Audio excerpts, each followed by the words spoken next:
Hey everyone, welcome back to the channel.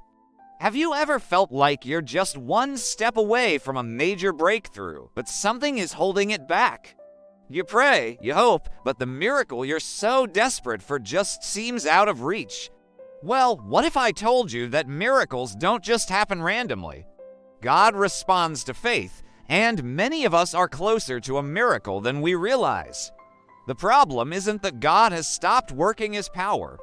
It's that we've stopped believing at the level where He moves. Today, I'm going to show you how to receive God's miracles in your life, not someday, not eventually, but starting right now.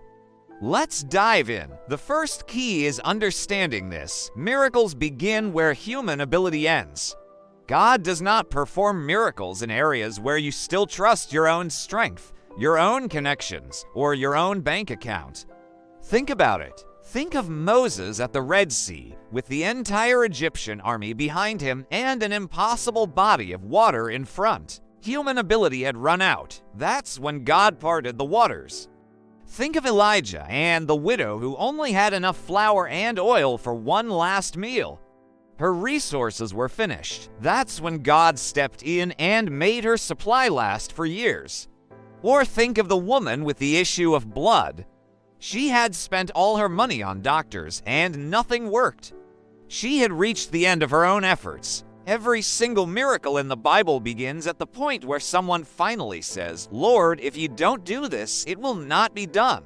Miracles start to flow the moment you stop depending on yourself and start depending completely on Him. You see, faith is not just believing that God can do it. That's easy. Real faith is believing that God will do it for you. If you really want to receive miracles, you have to stop trying to be your own source. God steps in when you step back and trust Him completely. The second key is that miracles require expectation, not just prayer. Now, don't get me wrong, prayer is incredibly powerful. It's our direct line to the Father, but prayer without expectation is just noise. It's like making a phone call and then hanging up before anyone answers. Some people pray for a breakthrough, but deep down, they don't actually expect anything to change. Expectation is spiritual magnetism. It is the force that pulls the supernatural power of heaven into your natural circumstances. Jesus often asked people, "Do you believe I can do this?" He didn't ask if they understood it scientifically. He didn't ask if their family history supported it. He asked, "Do you expect me to move on your behalf?" Think of blind Bartimaeus shouting on the side of the road. He expected Jesus to heal him. Think of the Roman centurion who told Jesus he only needed to speak the word. He expected his servant to be healed. The woman with the issue of blood pushed through the crowd because she expected to be healed if she could just touch his clothes. Your expectation is the landing strip for God's miracles. You have to clear the runway of doubt and fear so that the breakthrough has a place to land. This leads me to our third point, and it's a big one. Miracles often come when you obey strange instructions. Let's just be honest with each other. Most of the miracles in the Bible happened after God gave an instruction that made absolutely no sense to the natural mind. Imagine being Naaman, a powerful general, being told to go dip yourself in a muddy river 7 times to be healed of leprosy. It sounds ridiculous, but he obeyed and the miracle happened. Jesus was at a wedding where they ran out of wine. What was his instruction? Fill the pots with water. It made no sense. How is water going to become wine? But they obeyed. The disciples had fished all night and caught nothing. Jesus tells them, "Launch out into the deep and let down your nets," after a fruitless night. It seemed pointless, but they obeyed and they caught so many fish their nets began to break. The Israelites were told to walk around the walls of Jericho for 7 days. How is marching going to bring down a fortified city? It seemed illogical, but their obedience unlocked what prayer by itself could not. Sometimes, God will ask you to do something small. It might seem strange or uncomfortable. He might ask you to forgive someone who hurt you, to give a specific amount of money, to step out and apply for that job, to call a person you've been avoiding, or to release something you're holding onto tightly. Understand this: delayed obedience is disobedience. Your act of obedience is the seed, and the miracle you're waiting for is the harvest. Number 4 is a principle that separates those who receive from those who quit.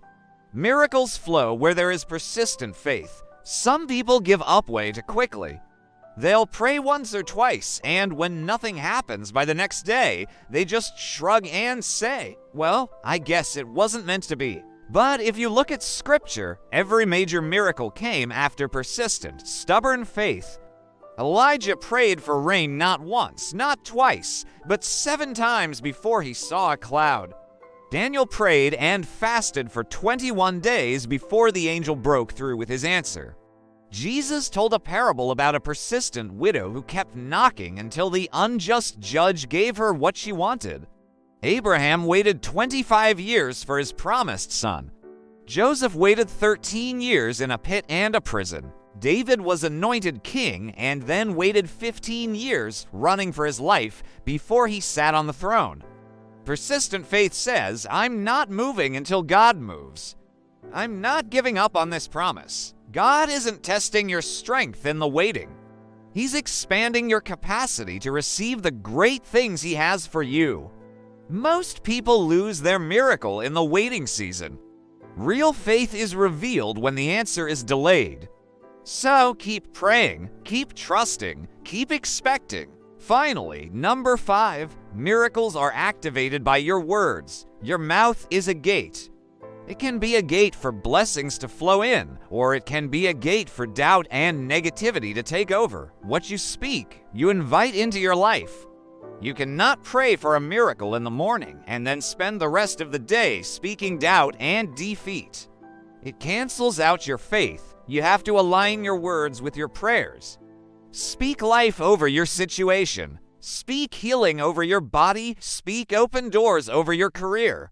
Speak increase over your finances. Speak restoration over your family.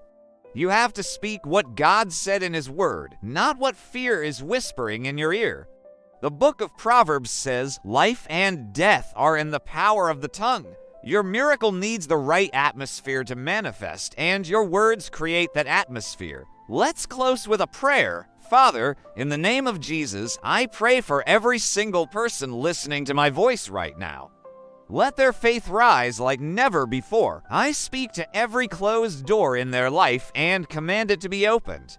Release healing, release provision, release breakthroughs, and release divine favor.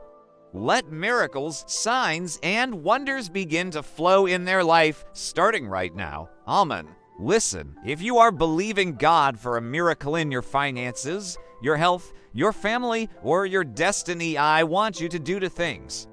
First, go to the comments right now and type, "I receive my miracle." This is your public declaration of faith. Second, share this video with someone you know who needs a breakthrough. Your share might just be the seed that unlocks their miracle.